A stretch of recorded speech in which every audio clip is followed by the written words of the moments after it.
Saludamos al economista Alberto Dajic. Él fue vicepresidente de la República. Actualmente es miembro del Consejo de Asesores Económicos del Gobierno, que lo integra también el economista Augusto de la Torre y el economista Vicente Albornoz. Economista Dajic, muy buenos días.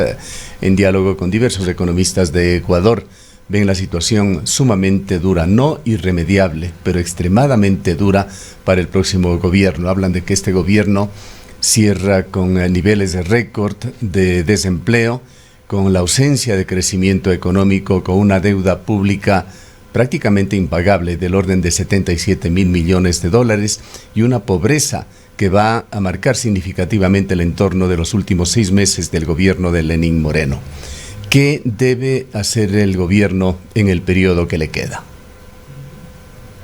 Buenos días, Edgar. Gracias por esta entrevista. La situación del Ecuador no es nada fácil, eso se sabe. El Ecuador acumula el desastre de los 10 años del manejo de la FARC, Familia Revolución Ciudadana, como la nombro o la llamo, que despilfarró la más grande cantidad de recursos, que realizó obras faraónicas con sobreprecios como la refinería, como el Aromo, como centrales hidroeléctricas que no funcionan, que tuvo una política de limpiar la liquidez del Banco Central, de llevársela, cosa que todavía no se ha podido resolver, que aumentó el gasto público del 23 al 43% del PIB. Eso se suma a que en el gobierno actual, que si bien es cierto cambió la dirección, que se alejó del ALBA y de todas esas verdaderas ridiculeces como el chavismo, el castrochavismo, no realizó a fondo los cambios económicos. Nos sacó de una mala ruta, que es algo que yo al menos lo aprecio, pero no se hicieron los cambios a fondo. Y encima cae la pandemia. Entonces sume usted todos estos factores y el resultado es obvio. Estamos en una situación compleja. Pero la solución del Ecuador no es una solución de un gobierno. No es que el Ecuador va a resolver su problema porque haya un buen gobierno, porque eso no lo resuelve. Ningún país sale de la pobreza en 4 años. Ningún país logra una mejor distribución del ingreso en 4 años. Si usted examina la historia de la humanidad, se dará cuenta que para que un país se transforme, como lo hizo Singapur, como lo hizo Corea del Sur, lo hizo Chile, la misma China, cuyo sistema político es abominable, cuya falta de libertades es intolerable, pero que en lo económico han realizado una extraordinaria transformación. Ninguno de esos países lo ha hecho en 4 años. Les ha tomado 30 años, décadas, de mantener políticas correctas. Entonces, el próximo gobierno, porque yo creo que este no tiene ya el espacio político en un momento electoral para realizar las grandes transformaciones, el próximo gobierno puede iniciarlas siempre y cuando la sociedad ecuatoriana acepte esas transformaciones. Estamos dispuestos a que hay que hacer una reforma profunda de la seguridad social, de que hay que cambiar la legislación laboral, de que hay que tener una nueva estructura de tasas de interés, de que hay que tener una nueva legislación laboral, de que no pueden seguir los subsidios, de que hay que apoyar realmente a la gran minería, que es la que sí se puede controlar, que sí se puede fiscalizar para que no contamine, porque la pequeña minería informal es la que contamina. Estamos dispuestos a estas y otras cosas.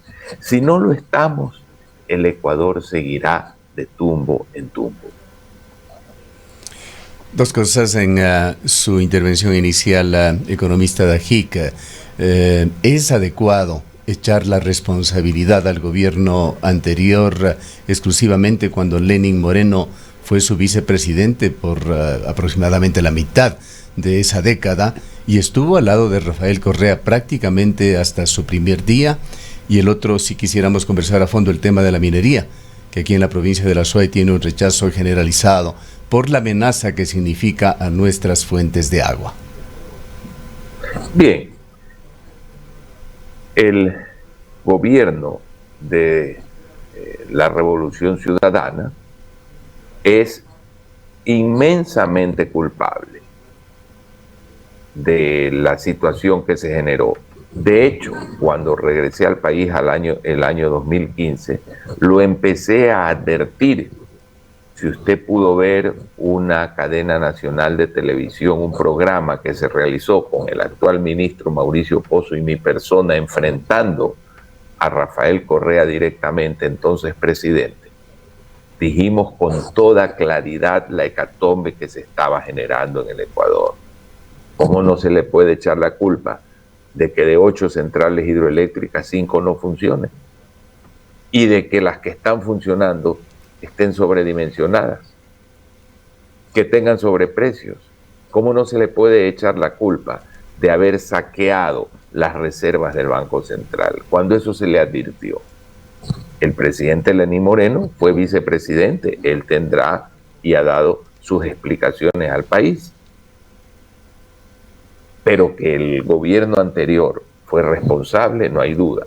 Y lo he dicho también, yo creo que el gobierno actual, que hizo lo correcto en sacarnos de una ruta que iba directamente a Venezuela a toda velocidad, un tren que iba en bajada y con la potencia full, ese giro saludable no tuvo como contrapartida el que las reformas económicas se hayan hecho a profundidad. De hecho, lamentablemente, los primeros meses y más de un año de gobierno, los ministros de Finanzas siguieron la línea correísta y ahí se perdió un tiempo muy valioso. Ahora vamos a la minería. Yo respeto mucho, quiero mucho a la provincia de La Suay, disfruto de la ciudad de Cuenca, pero es obvio que hay minería que sí puede ser fiscalizada, así como hay procedimientos que en la industria petrolera contaminan, hay procedimientos que tienen cuidado en el tema ecológico. A mí lo que me sorprende es que quienes se oponen a la gran minería apoyan la pequeña minería, y esa pequeña minería es la más contaminante porque nadie la controla. Esa minería informal es la más peligrosa. Economista Dajik, muy buenos días. Insistiendo en el tema de la minería, Cuenca está próxima a una consulta popular que se aspira se lleve de forma paralela el día 7 de febrero, junto con la primera vuelta electoral. Efectivamente, la consulta está dirigida a la minería a mediana y gran escala por disposición o por sugerencia o por recomendación de el grupo de expertos que estuvo detrás de la formulación para evitar que en este caso la Corte Constitucional pueda negar una vez más un proceso de petición de esta naturaleza que ya fue negado en ocasiones anteriores. Sin embargo, la posición de la gran mayoría de cuencanos y cuencanas no favorece a la minería a pequeña escala o a la minería informal como se manifiesta. La idea central y la idea principal es que no se pueda permitir ningún tipo de minería a ninguna escala que pueda poner en riesgo las fuentes de agua de la ciudad de Cuenca. Sin embargo, existe una política minera que se ha venido fortaleciendo desde el gobierno nacional en los últimos años, que de una u otra manera no estaría considerando la posición, en este caso, de los ciudadanos, la presencia de los ciudadanos también en las urnas, porque recordemos que ya hubo una consulta popular en el Cantón Girón y está próxima a realizarse una consulta popular aquí en el Cantón Cuenca. Volvemos al tema. Una minería que ponga en riesgo fuentes de agua es inadmisible. Eso es lógico. El tema es, ¿existe minería que pueda ser controlada? La respuesta es sí. Muchas cosas se creen a nivel mayoritario. Por ejemplo, una de las cosas que siempre se ha dicho es que los subsidios a los combustibles, si se eliminan, viene una explosión de precios. Bueno, usted ha visto que la gasolina subió considerablemente. Sin embargo, tenemos deflación en el Ecuador. Los precios no están subiendo. ¿Y cuál es la creencia de todo el mundo? Es una creencia equivocada. La gente cree que mantener un subsidio a los combustibles es bueno, porque favorece al pueblo. Eso es equivocado. Ese subsidio le ha costado al Ecuador, el subsidio a la energía, más de 80.000 millones de dólares a precios de hoy. Es decir, más de todo lo que el Ecuador debe. Eso es una barbaridad. Sin embargo, más del 80% de la gente no quiere que se lo quite. Sí, la mayoría no necesariamente tiene la opinión correcta, más aún cuando son temas técnicos. No se puede negar que el futuro del Ecuador va a depender muchísimo de la minería. ¿Por qué razón? Porque el petróleo es cada vez más escaso y su incidencia en la economía mundial irá disminuyendo en la medida en que fuentes alternativas de energía se vayan utilizando. Por ejemplo, en Europa ya no se pueden utilizar vehículos diésel. En Europa ya está forzándose a que los automóviles sean híbridos. Y hay países como Holanda que no van a permitir nada que no sea un vehículo eléctrico. Entonces, si el petróleo va a ir perdiendo importancia, hay que buscar fuentes alternativas para la generación de divisas. Economista Dajik, para abonar con evidencias sobre este tema de la minería y por qué genera tanta polémica en la provincia de La Suay, le invito conjuntamente con nuestros oyentes a observar el siguiente video. Este video es muy corto, por supuesto, corresponde a Loma Larga, el proyecto Quimsacocha, que el gobierno de Rafael Correa lo cambió a Loma Larga para desmitificar un poco este tema. Hemos ingresado a la portal de INB Metals, la empresa que tiene la concesión. Le invitamos de la manera más cordial a que observe usted este video que muestra gráficamente en dónde se encuentra Loma Larga, proyecto que el gobierno dice que no arriesga fuentes de agua. Ha dado múltiples explicaciones sobre este tema, pero creo que una imagen habla mucho más que 1000 palabras, como dice ese refrán, ese dicho. Observemos este video y seguimos conversando con usted.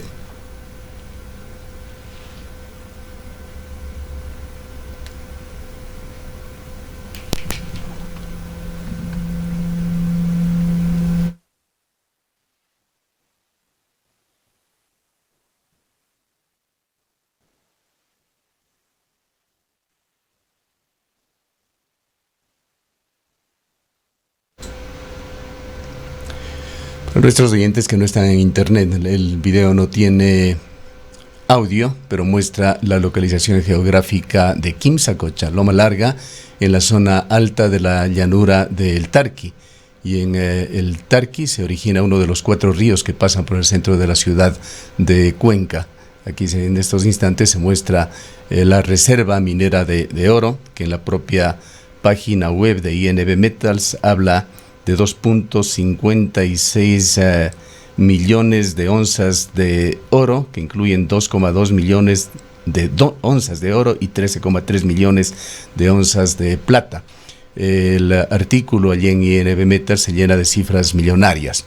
Y podemos ya avanzar mientras sigue la imagen con el economista Dajik. Economista Dajik, sobre este proyecto, las cifras del dinero que fluiría hacia la ciudad de Cuenca son realmente muy bajas. Me parece que llegan al orden de 80 millones de dólares, pero en un periodo de 10 años estas cifras sería importante cotejarlas, pero en todo caso son cifras bastante insignificantes. Aquí en esta imagen podemos ver Loma Larga, allí está San Gerardo, allí está el cantón Girón.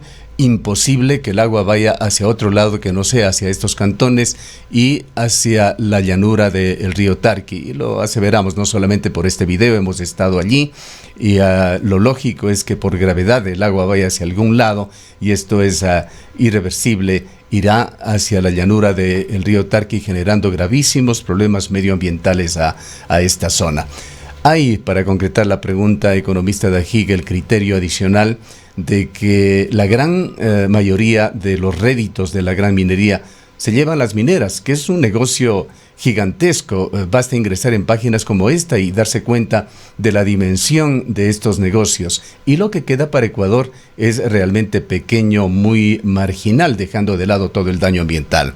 Y en la parte del daño ambiental, permítame citar otra cifra que recientemente circuló en los medios de comunicación ecuatorianos, lo que está sucediendo en Fruta del Norte, esto es en la provincia de Zamora Chinchipe, en donde ha trascendido que también en otra millonaria inversión, apenas el 1%, menos del 1% en realidad, ha sido invertido para reparación ambiental en unos movimientos de tierra gigantescos que están causando también otro desastre natural allá en el oriente ecuatoriano. Quisiéramos su punto de vista sobre estos dos temas. Lo uno, esta repartición marginal de las ganancias, de las utilidades, de los réditos de la gran minería, y la otra, el poquísimo la poquísima dedicación de estos enormes capitales para la reparación de daños ambientales que se prevé dentro de los mismos.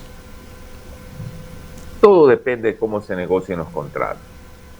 No se puede, usted vaya al Canadá y mire si el daño ambiental en ese país minero no está absolutamente mitigado.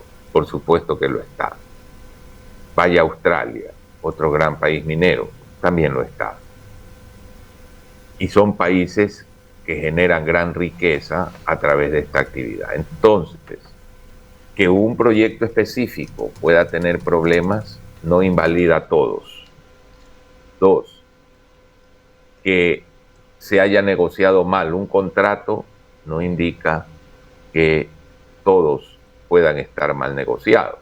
Entonces se trata de entender que la minería sí puede ser definitivamente una fuente de riqueza y recursos, que sí se puede fiscalizar y establecer en los contratos la absoluta y total o el absoluto y total control del problema ambiental y que en base a eso se puede obviamente proceder. Imagínese usted si el Ecuador no hubiese tenido la riqueza petrolera, su nivel de vida sería muy inferior. La hemos despilfarrado, es otra cosa. Pero fue una fuente importante de recursos y la minería también lo puede ser. Bueno, en todo caso, economista Dajig, usted está convencido y es parte de su asesoramiento al gobierno nacional de que tiene que mantenerse una política abierta, una política directa pro minería. Bueno, recuerde que el Consejo de Asesores Económicos no es proponente. Está constituido para recibir consultas y absolverlas. Nosotros no somos personas que estamos en una relación laboral de dependencia con el gobierno. Nosotros lo que hacemos es, si se nos consulta algo, dar una opinión. Eso es básicamente el rol de ese consejo. Economista Dajik, insistiendo quizás un poco en este tema, el extractivismo en general, si hablamos de el petróleo con dos booms petroleros aquí en el país y la misma política de extracción de otro tipo de minerales, no le han logrado sacar tampoco de la pobreza al país. Vemos la situación en la que nos hemos encontrado y no es que en estos últimos años de extracción de petróleo la situación del país, claro que probablemente sin los recursos petroleros la situación hubiese sido peor, pero quizás ahí nos preguntamos cuáles son las otras alternativas, porque tenemos que centrar nuestra mirada ahí cuando hay deudas profundas con la microempresa, con el emprendimiento, con el turismo, con la producción, cómo fortalecer otros ámbitos que podrían ser fuentes importantes de generación de recursos. Dada la limitación de tiempo, porque tengo lastimosamente que salir, le diré que no son incompatibles. Australia es un país muy extractivista. La gran riqueza australiana, que es uno de los 2 o 3 países más altos del mundo en nivel de lo que se llama índice de desarrollo humano, Australia extrae petróleo, piedras preciosas, tierra mineral, y mire usted el nivel de vida que tiene. El Canadá también lo es, petróleo, también minería. La pregunta es, ¿han tenido gobiernos como el de Rafael Correa o como el de la dictadura militar de los años 70 que profundizaron un modelo absolutamente ridículo? No, no han tenido ese tipo de gobiernos. Entonces, no mezclemos el extractivismo con un mal resultado sin analizar qué gobierno ha sido el que ha dispuesto de los recursos de la actividad extractiva. Si usted se va a países como esos, verá su gran desarrollo. Si usted viene al Ecuador, verá el fracaso. Pero es precisamente porque el modelo económico seguido en general no ha sido el de libertad económica, sino el populismo, el dar regalos, el hacer creer a la gente que se sale de la pobreza regalando cosas y no produciendo, ahorrando, invirtiendo para que haya más producción, más ahorro, más inversión y vuelva a existir más producción, más ahorro, más inversión y así salir de la pobreza. Entonces, no mezclemos los temas. ¿Alguna Muchísimas propuesta, gracias, economista Dajik, de parte suya para un cambio en la matriz económica del país, para no depender tanto de 3 o 4 productos básicos, entre ellos el petróleo, 2 o 3 agroindustriales, y tener otras fuentes de ingreso con un mayor valor agregado para commodities y productos básicos ecuatorianos? Ese es uno de los más graves errores y mitos que existen en el Ecuador. ¿Quién ha dicho que exportando materias primas no se puede ser millonario? ¿Cuáles son los países con más alto grado de desarrollo humano del mundo? Noruega. El primero. ¿Qué exporta Noruega? Petróleo, pescado, madera, aluminio, hierro, básicamente materias primas. ¿Cuál es el segundo país del mundo con el más alto grado de desarrollo humano? Australia. ¿Qué exporta Australia? Petróleo, piedras preciosas, tierra mineral, trigo, carne, básicamente materias primas. Tome un modelo maravilloso, Nueva Zelanda. Nueva Zelanda es un paraíso. Educación gratuita, salud gratis para toda la población, seguridad social maravillosa, una igualdad de distribución del ingreso envidiable. ¿Qué exporta, Edgar, Nueva Zelanda? Huevos, productos lácteos, mantequilla, madera, frutos secos, básicamente, lana, carne, especialmente carne de borrego, en lo cual se han especializado. Y mira el nivel de vida ¿Tiene automóviles? No. ¿Produce televisores? No. Y mire el nivel de vida de Pero Nueva muchos de los Zelanda. países, de los ejemplos que usted está utilizando, justamente hay un valor agregado en todos esos ¿Cuál productos es el valor alimenticios, agregado? en los lácteos, en la ¿Cuál es el valor? mantequilla, en los cárnicos, en todo eso existe Bueno, igual, manufactura, tecnología que se aplica. A eso igual, me igual refiero, en ¿no? el, No hace falta aquí igual en el camarón. incentivar a la industria, incluso a la agroindustria, para que no sea solamente la exportación Y, de... Sí, camarón es una excepción en Ecuador que sí se ha desarrollado, igual pero sí. el camarón se ha desarrollado, el banano se ha desarrollado y tenemos muchas opciones. No creamos que solamente a través, Edgar, de la gran guía, no, el cambio de la matriz productiva no puede irse en contra de la vocación natural de un país. No puede irse en contra de la vocación natural de un país. El Ecuador tiene, por ejemplo, una productividad en banano de 1.800 cajas por hectárea promedio. ¿Qué pasaría si la llevamos no a los 4.000 que está produciendo Guatemala en la zona pacífica?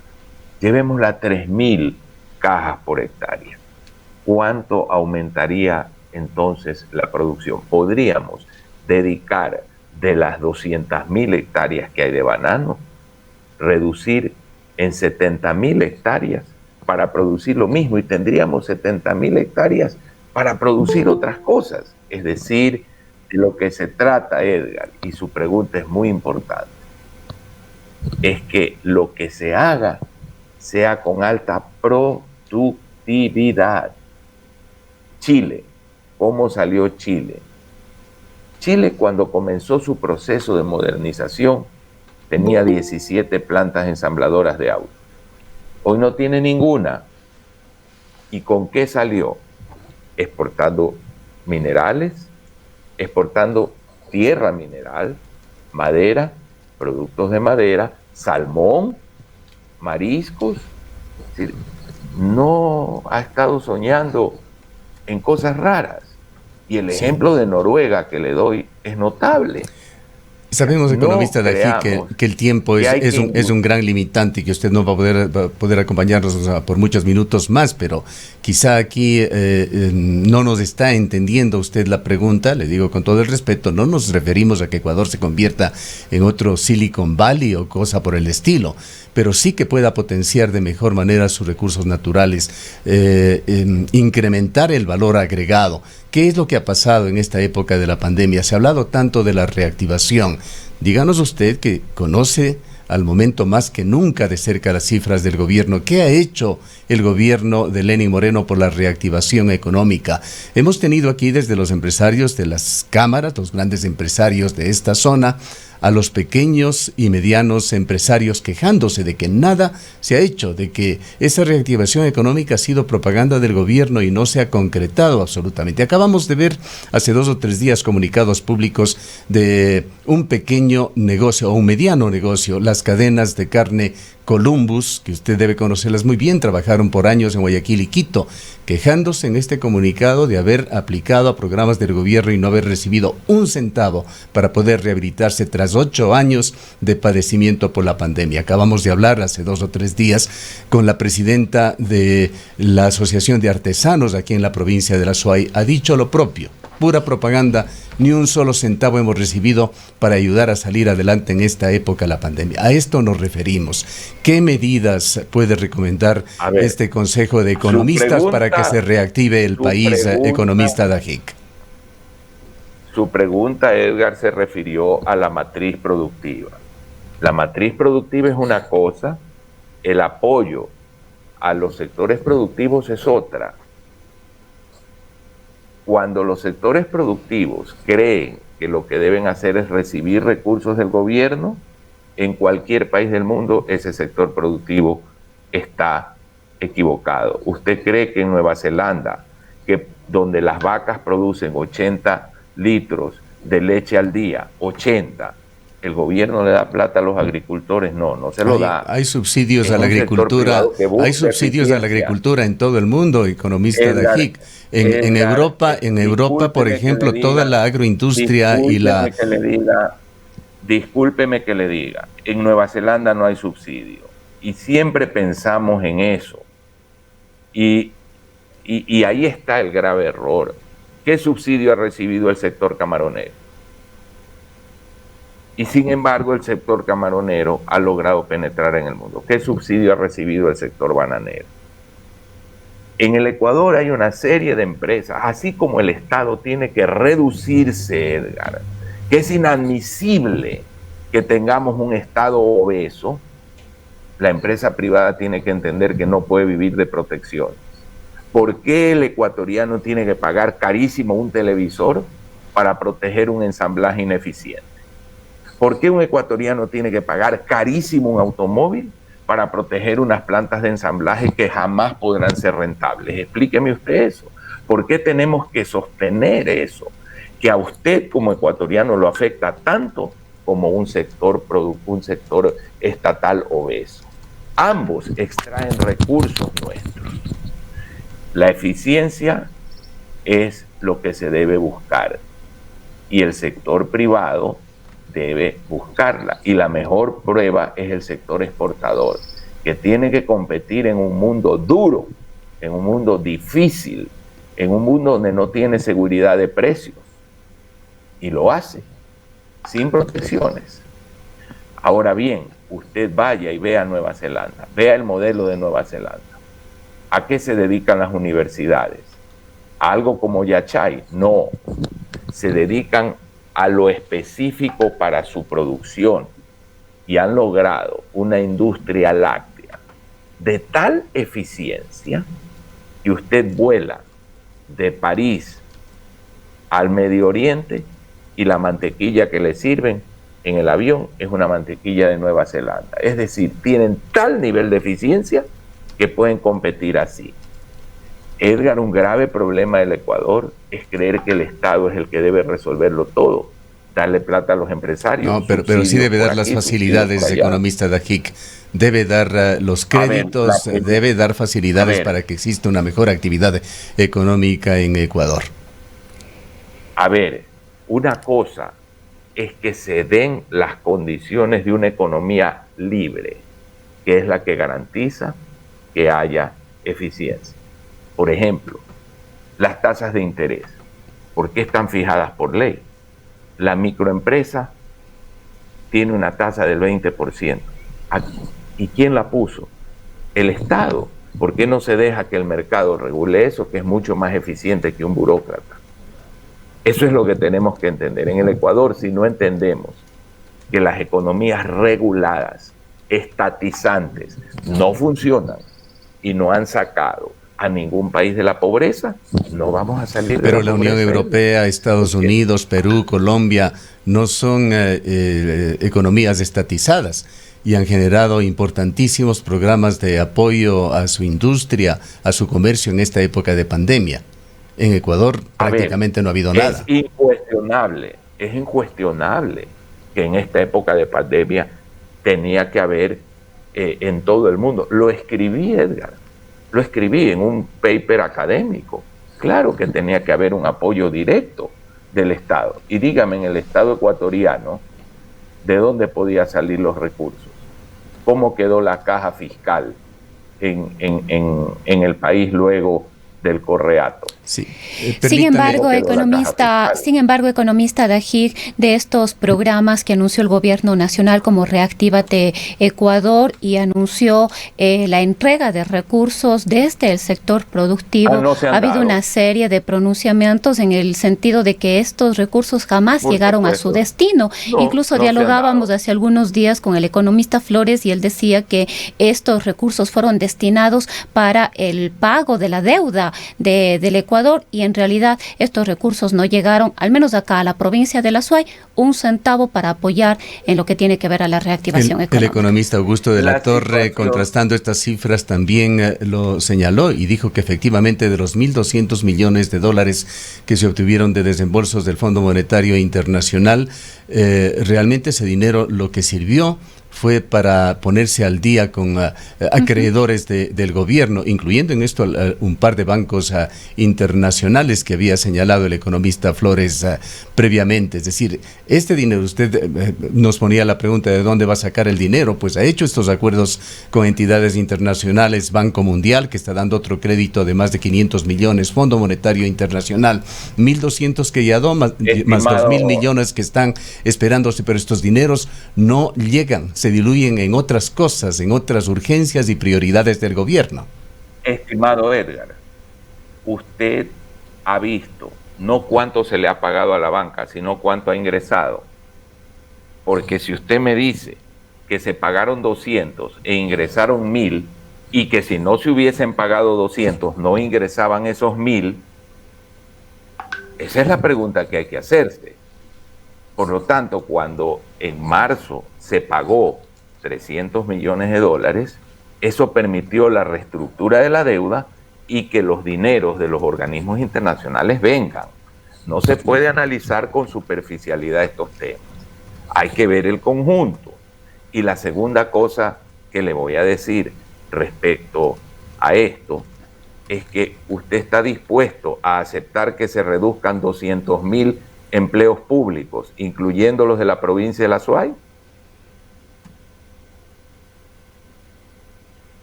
Es que el Ecuador no acepta que hay un modelo que se tiene que cambiar y que ese modelo va a producir el cambio, costos, y no los quiere asumir.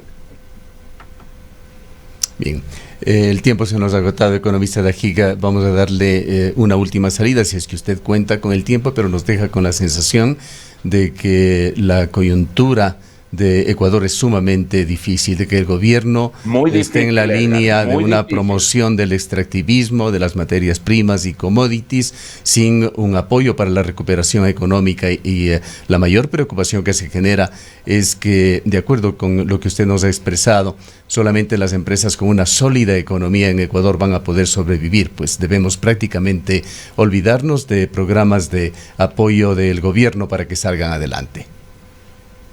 Bueno, ¿en qué momento he dicho eso? Es lo que hemos entendido en términos generales. Bueno, usted, estimado Edgar, entiende eso, yo no. Yo lo que entiendo es que las empresas todas tienen que ser eficientes, que en un país en el cual toda la sociedad espera que el Estado le resuelva las cosas, es un país que no llega a ningún lado.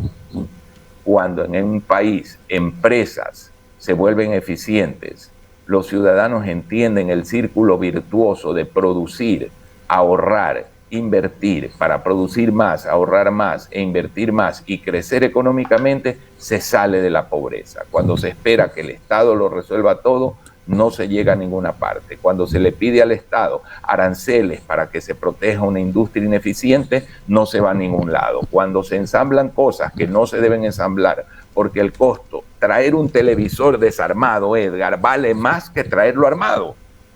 Escúcheme esto, ¿por qué entonces tenemos industrias que ensamblan televisores? Deme una respuesta a eso. Eso no es apoyar la producción, eso es apoyar la ineficiencia que le cuesta al pueblo ecuatoriano, y le cuesta tanto como un Estado obeso. Cuando cambiemos la mentalidad y entendamos que el desarrollo y la derrota a la pobreza solo se logra con eficiencia, con productividad, ahí estaremos empezando a recorrer el camino correcto, mi estimado Edgar. Gracias por habernos atendido, economista Dajic. Muchas gracias a usted. El economista Alberto Dajic fue vicepresidente de Ecuador en el gobierno de Sixto Durán.